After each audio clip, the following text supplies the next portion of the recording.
ચલો મિત્રો શરૂ કરીશું આર્ટિકલ ચેપ્ટર ની. ડન છે નંદીબેન? ચલો આગળ બધું રિવિઝન. ચલો થોડી પૂછતાછ કરીએ પછી આગળ વધીએ, બરોબર? પછી આર્ટિકલનો શુભારંભ કરીએ. ઘણા સમય પછી તમારા આર્ટિકલ ચેપ્ટર પૂરું એટલે ડન થઈ જશે ને?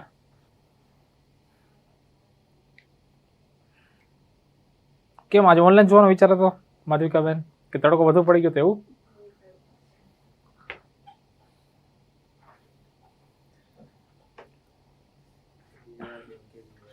બે વાર છે. હવે આપણું સર કરેલું સર્જન છે આ બધું, તડકોન વડકોન, બરોબર? પૈસા નથી બેંક શું છે, બરોબર છે. ચલો મિત્રો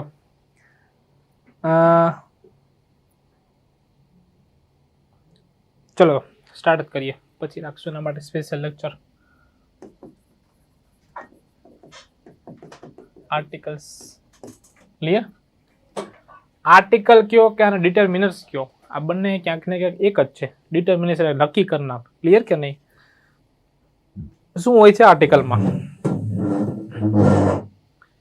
આર્ટિકલના મિત્રો બે પ્રકાર. એક કેવો છે? ઇનડેફિનિટ અને એક ડેફિનેટ. ક્લિયર? આને શું કહેવાય? અનિશ્ચિત. આને શું કહેવાય? નિશ્ચિત. ક્લિયર? જો સૌથી પહેલા અનિશ્ચિત આર્ટિકલ જોઈએ, જેમાં આવે છે અ અને અન આર્ટિકલ આવે. શું આવે? અ અને અન. ક્લિયર? સૌથી પહેલા આના મતલબ શું થાય એ જોઈએ. આના મતલબ મિત્રો ઘણા બધા થાય. એક આનો મતલબ થાય એક. એક આનો મતલબ થાય એક પણ. એક આનો મતલબ શું થાય? પ્રતિ. એક આનો મતલબ શું થાય? પર. પછી એક પણ, પ્રતિ, પર. આમ તો આના ઘણા બધા મતલબ થાય મિત્રો, એ આપણે એક્ઝામ્પલથી જોઈશું. જો હવે અહીં આવશે તો, પણ આને છેલ્લે જોઈશું. સૌથી પહેલા અ અને અનનું ઇન્ટ્રોડક્શન કરીએ. ક્લિયર? તો અ અને અન એની એક શરત છે વિદ્યાર્થી મિત્રો, કે ભાઈ મને તમારે ક્યાં યુઝ કરવાનો? તો કે પહેલા સૌથી પહેલા હોવું જોઈએ એક વચન નામ. ત્યાં જ હું આવીશ, બહુ વચનમાં નહીં આવીશ. એક આની શરત. હજી એક શરત છે કે ભાઈ મારી આગળ હોવું જોઈએ કોમન નાઉન. કેવું નાઉન હોવું જોઈએ? કોમન નાઉન હોવું જોઈએ, તો જ હું આવીશ, બાકી નહીં આવું. ક્લિયર? બે જ શરત. બે શરત ફૂલફિલ થાય તો જ તમારા આર્ટિકલ અ અને અન વપરાય. ક્લિયર કે નહીં? હવે સૌથી પહેલા થોડોક તફાવત અ અને અનમાં પણ જોઈએ. અ અને અન શું કહે છે? અ અને અન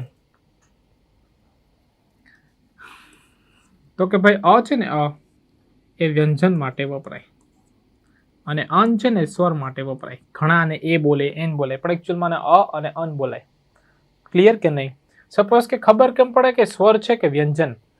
તો આ નક્કી થશે ને ઉચ્ચારણ આધારે. છે ને આધારે ઉચ્ચારણ કરવાનું તમારે એનું.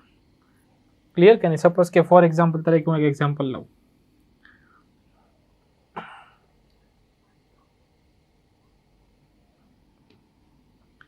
એક લઉં છું બોય, એક લઉં છું ગર્લ, એક લઉં છું એન્જિનિયર, પછી આવશે એંગ્રી, પછી આવશે પીપલ. ક્લિયર? હજી લઈ લો, ચલો વધારે એક્ઝામ્પલ. પછી લઉં FIR, પછી LPG, BA, MA અને ઓનેસ્ટ. ક્લિયર? આટલું લે મિત્રો. સૌથી પહેલા જો હજી ખાલી ઇન્ટ્રોડક્શન જ ચાલે. હજી અત્યારે આપણે શું શીખીએ છીએ? અત્યારે શીખીએ છીએ અ અને અન. ક્લિયર? સૌથી પહેલા અ અને અન બે જ શરત હોવી જોઈએ. એક વચન ને કોમન નાઉન હોવું જોઈએ મિત્રો. ક્લિયર? અ મૂકું કે અન મૂકું મહેશભાઈ, એ નક્કી થશે એનું ઉચ્ચારણના આધારે. ક્લિયર કે નહીં? સ્વર હોય તો શું આવશે? અન, અને વ્યંજન હોય તો સ્વર કેટલા છે ગુજરાતીમાં? 13. એ તો પછી ને અ ને આ ઈ ઉ એ ઐ ને બધા ઓ ને ક્લિયર. ચલો અહીંયા શું પ્રોનાઉન્સિએશન થાય છે? આને શું બોલાય? બોય એટલે અ કે અન? હાલો તો અ મૂકો. ગલમાં શું બોલાય? ગ. ગ એટલે અ કે અન? હાલો મૂકો અ. પછી એન્જિનિયર, આનું ઉચ્ચારણ થજો એન્જિનિયર, એ બોલાય, એ તો સ્વર છે એટલે અહીંયા આવશે અન.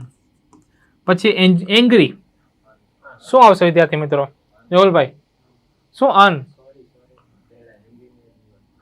તો આમાં શું આવે એંગ્રીમાં?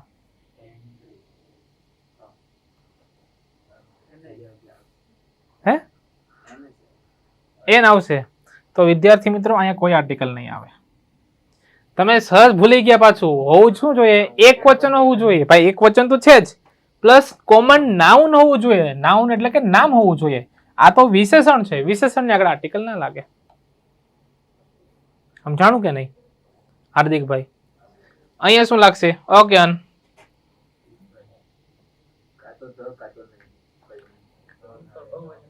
પીપલ કેવું છે? બહુવચન. આપણે અ અને અન શીખ્યા અત્યારે.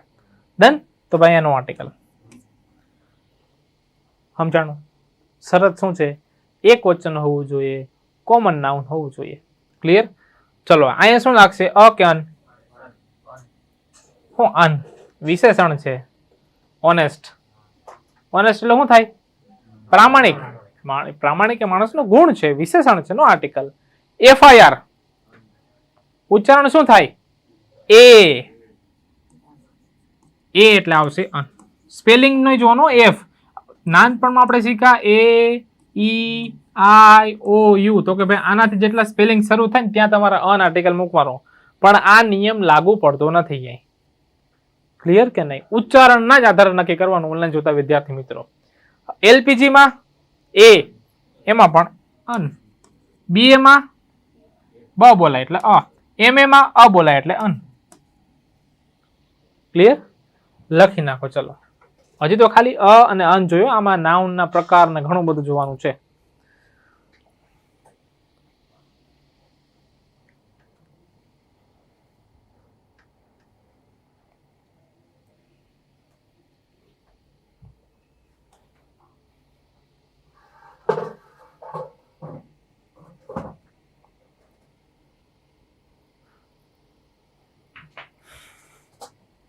શીખો.